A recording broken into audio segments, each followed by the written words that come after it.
7 ذوالحجہ 317 ہجری کو بحرین کے حاکم ابو طاہر سلیمانی نے مکہ مکرمہ پر قبضہ کر لیا۔ خوف و ہراس کا یہ عالم تھا کہ اس سال حج بیت اللہ نہ ہو سکا، کوئی بھی شخص عرفات نہ جا سکا۔ انا للہ و انا الیہ راجعون۔ یہ اسلام میں پہلا ایسا موقع تھا کہ حج بیت اللہ نہ ہو سکا۔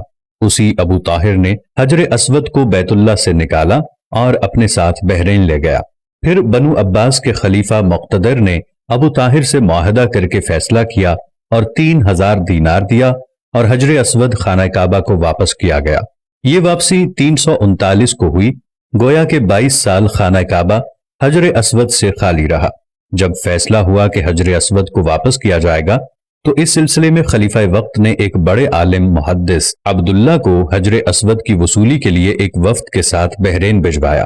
یہ واقعہ علامہ سیوطی کی روایت سے اس طرح نقل کیا گیا ہے کہ جب شیخ عبداللہ بحرین پہنچے تو بحرین کے حاکم نے ایک تقریب کا اہتمام کیا اور ان کو بتایا گیا کہ اس تقریب ہی میں حجر اسود کو ان کے حوالے کیا جائے گا۔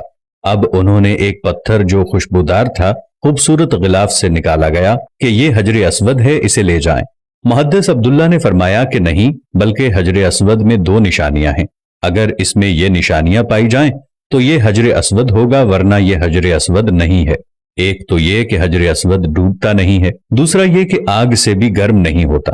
اس پتھر کو جب پانی میں ڈالا گیا تو ڈوب گیا، پھر آگ میں اسے ڈالا گیا تو سخت گرم ہو گیا، یہاں تک کہ پھٹ گیا۔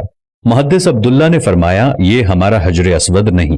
پھر دوسرا پتھر لایا گیا، اس کے ساتھ بھی یہی عمل ہوا اور وہ پانی میں ڈوب گیا اور آگ پر گرم ہو گیا۔ فرمایا کہ ہم اصل حجر اسود ہی لیں گے۔ پھر اصل حجر اسود لایا گیا اور آگ میں ڈالا گیا تو ٹھنڈا نکلا، پھر پانی میں ڈالا گیا تو پھول کی طرح پانی میں تیرنے لگا۔ تو محدث عبداللہ نے فرمایا یہی ہمارا حجر اسود ہے اور یہی خانہ کعبہ کی زینت ہے اور یہی جنت والا پتھر ہے۔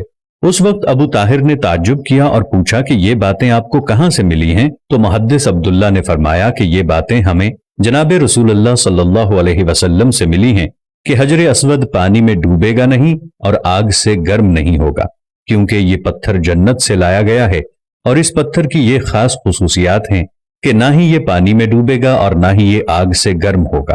ابو طاہر نے کہا کہ یہ دین روایات سے بڑا مضبوط ہے۔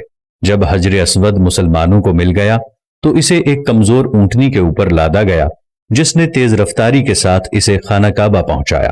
اس اونٹنی میں زبردست قوت آ گئی کیونکہ حجر اسود اپنے مرکز بیت اللہ کی طرف جا رہا تھا، لیکن جب اسے خانہ کعبہ سے نکالا گیا تھا اور اسے بحرین کی طرف لے جا رہے تھے تو جس اونٹ پر لادا جاتا تھا وہ مر جاتا، حتیٰ کہ بحرین پہنچنے تک 40 اونٹ اس کے نیچے مر گئے اور ایک کمزور سی اونٹنی نے بحرین سے واپس بیت اللہ کی طرف وہ سفر بہت آسانی سے طے کر لیا۔ کیا خوبصورت شان ہے میرے اللہ کی، کیا خوبصورت شان ہے میرے نبی کی، اور کیا خوبصورت شان ہے اس حجر اسود کی کہ جو جنت کا پتھر ہے۔ اللہ تعالی ہم سب کو، آپ دیکھنے والوں کو، تمام کو حجر اسود کی زیارت نصیب فرمائے، ہم سب کو خانہ کعبہ کی زیارت نصیب فرمائے، آمین ثم آمین۔